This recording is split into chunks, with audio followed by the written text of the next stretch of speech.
Hi everyone, this is Rainbow, aka Rainbow Heart Freedom Eagle again. And today I'd like to talk about parasitic leech behaviors.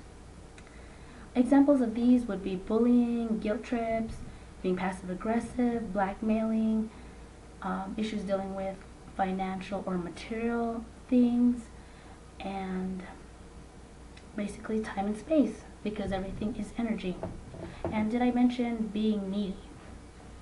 Some people are they just need attention, and you just get bugged because it's not genuine anymore. They don't want to just be with you. They need something. They need attention from you. They just feel like they suck up your time and space. Have any of you ever felt that way? Alright. Well, let's talk about some of the examples that I have personally experienced or witnessed in my life. First is, why is this a problem? Why am I even bringing this up? In people leeching or mooching off of you in all these different ways, it can be multidimensional ways, you are actually giving parts of your soul away. You are wasting time, yours and other people's.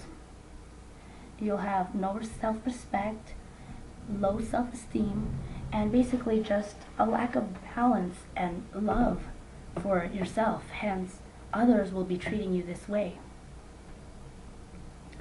My first example is, I did have a spiritual teacher, and I was in a group setting. She was telling me that I needed to do something, follow certain protocols, and whether I had the money at the time or not, she didn't care. She just thought, well, I said you need to do this at this time, and if not, well, we're going to put pressure on you. So what she did was, to myself, and it was another older woman, she basically got the gang, the group, or her disciples, her class, to bully us, put pressure on us in that way. I don't agree with that. In me being a teacher or an empowerer, a leader, someone who is guiding someone else, I respect people's time, space, and freedom. I respect their choices. If someone will be forced, it is not genuine. You're taking their power away. We need to guard from that. We need to avoid doing that to other people. The second example is, a close relative of mine received a necklace from her coworker, and when she talked about her, she touched the necklace as if she was in fear. Oh, I can't take it off. I'm afraid she's gonna bully me or attack me. Well, she didn't say that, but that was the energy that I was getting. I can't take it off because she would get mad, and well, I saw that there were strings attached.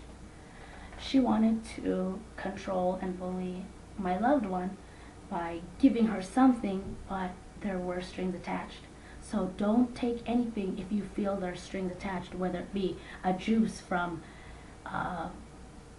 someone that you helped, a little juice box. If you feel it's empty, like there are no strings attached and it's just genuine and free, by the way, nothing in life is ever free, but if you feel there are strings attached, trust your gut, trust your intuition. There probably are. So if you don't want to be so rude, you can just kind of take it and then throw it away when they turn around and they're not looking. Or you can just politely say no or no thank you. If they still persist, you can get a little brash with them, or just do what I said and take it and throw it away.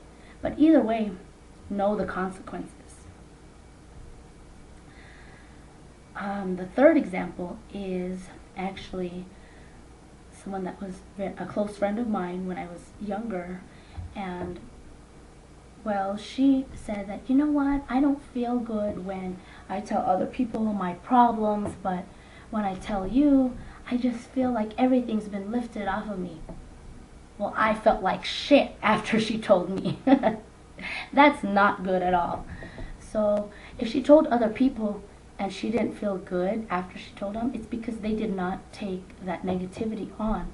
And in a sense, I was being her psychic food, because she would not just dump on me, she would leech and latch on to me.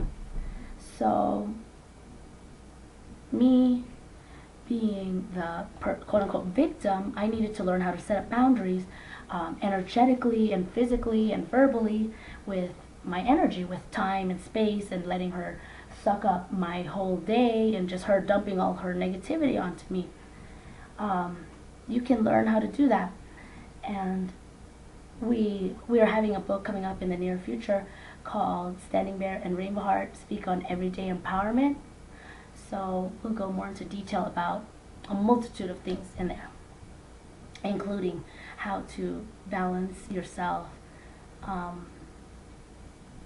from doing these parasitic leechy behaviors, or from protecting and balancing yourself from receiving them, or being the psychic food, quote unquote, or the victim in any ways, whether it's financial, sexual,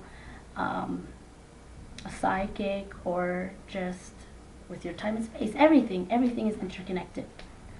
Okay, so this close friend of mine, she knew that I was healing myself, and the more healthier I got with my boundaries and the self-respect and the love for myself, I had to eventually cut her off. And she said, I knew this was going to happen.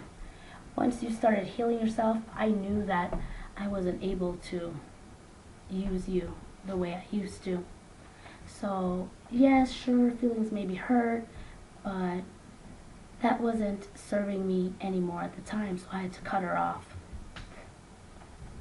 Okay, my fourth example, see if I have enough time.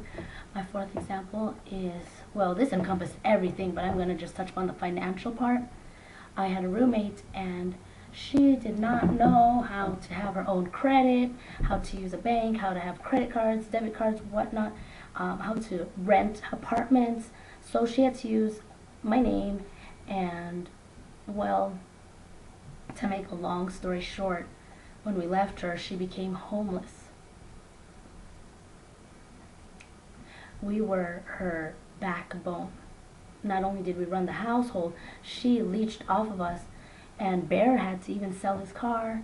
She was just, oh, she was the strongest sucker that I've experienced.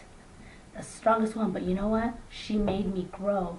I thank her because she made me grow the most. I had to learn these real world experiences in the hardest way possible. I couldn't just get it from going to college and getting a college degree. It was the hard knocks of life. And she sucked me dry on many levels, which I'm not going to go into, but I just wanted to mention the financial. She wasn't viable enough to do her own finances, to have her own bank, to have her own credit history. She had such bad credit, or no credit, well, actually really bad credit, that she used us, that she couldn't rent a place in her own name, using her own name. Okay, so those are my 4 examples. And the reason I can talk about this is because not only have I experienced it, but I've pulled myself out of it, and I've learned how to develop these healthy boundaries. And even today, when things go so fast in my interactions with people, I will have to slow down and or reflect back later what happened in the day and say, you know what, I felt weird about this. I felt funny. It felt wrong, a little imbalanced. There's something that I didn't quite understand. So the next day I can confront the situation and be more clear on why someone made me feel uncomfortable. And when I have more clarity as to why they were using me, or using my child, or my friend, or using whatever, my business, then I can see what their intention was that they weren't telling me, but I felt weird about it.